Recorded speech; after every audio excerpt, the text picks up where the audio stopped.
Bible reading. Psalm 17. At Daily Dose of Hope 7. 17-ാം സങ്കീർത്തനം. യഹോവേ, ന്യായത്തെ കേൾക്കണമേ, എൻ്റെ നിലവിളിയെ ശ്രദ്ധിക്കണമേ. കപടമില്ലാത്ത ആദരങ്ങളിൽ നിന്നുള്ള എൻ്റെ പ്രാർത്ഥനയെ ചെവിക്കൊള്ളണമേ.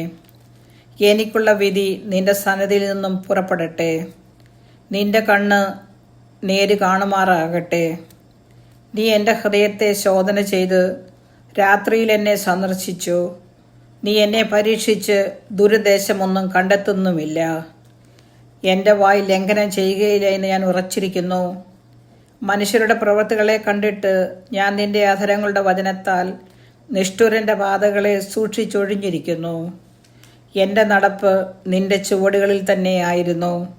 എൻ്റെ കാൽ വഴുതിയതുമില്ല. ദൈവമേ, ഞാൻ നിന്നോട് അപേക്ഷിച്ചിരിക്കുന്നു. നീ എനിക്ക് ഉത്തരമരുളുമല്ലോ. നിന്റെ ചെവി എങ്കിലേക്ക് ചായ്ച്ച് എൻ്റെ അപേക്ഷ കേൾക്കണമേ. നിന്നെ ശരണമാക്കുന്നവരെ അവരോട് എതിർക്കുന്നവരുടെ കയ്യിൽ നിന്ന് നിന്റെ വലം കൈയാൽ രക്ഷിക്കുന്നവനായുള്ളവേ, നിന്റെ അത്ഭുത കാരുണ്യം കാണിക്കണമേ. കണ്ണിൻ്റെ കൃഷ്ണമണി പോലെ എന്നെ കാക്കണമേ.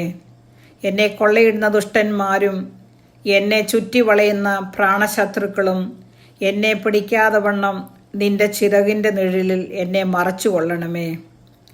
അവർ തങ്ങളുടെ ഹൃദയത്തെ അടച്ചിരിക്കുന്നു, വായ് കൊണ്ട് വമ്പു പറയുന്നു. അവർ ഇപ്പോൾ ഞങ്ങളുടെ കാലടി തുടർന്ന് ഞങ്ങളെ വളഞ്ഞിരിക്കുന്നു. ഞങ്ങളെ നിലത്ത് തള്ളിയിടുവാൻ ദൃഷ്ടിവെക്കുന്നു. കടിച്ചു കീറുവാൻ കൊതിക്കുന്ന സിംഹം പോലെയും മറവിടങ്ങളിൽ പതിയിരിക്കുന്ന ബാലസിംഹം പോലെയും തന്നെ. യഹോവേ, എഴുന്നേറ്റ് അവനോട് എതിർത്ത് അവനെ തള്ളിയിടണമേ. യഹോവേ, എൻ്റെ പ്രാണനെ നിന്റെ വാളുകൊണ്ട് ദുഷ്ടൻ്റെ കയ്യിൽ നിന്നും തൃക്കൈ കൊണ്ട് ലൗകിക പുരുഷന്മാരുടെ വശത്തു നിന്നും വിടുവിക്കണമേ. അവരുടെ ഓഹരി ഈ ആയുസ്സിലത്രേ.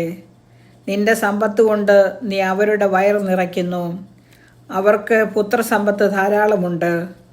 തങ്ങളുടെ ധനശിഷ്ടം അവർ കുഞ്ഞുങ്ങൾക്ക് വെച്ചേക്കുന്നു. ഞാനോ നീതിയിൽ നിന്റെ മുഖത്തെ കാണും. ഞാൻ ഉണരുമ്പോൾ നിന്റെ രൂപം കണ്ട് തൃപ്തനാകും.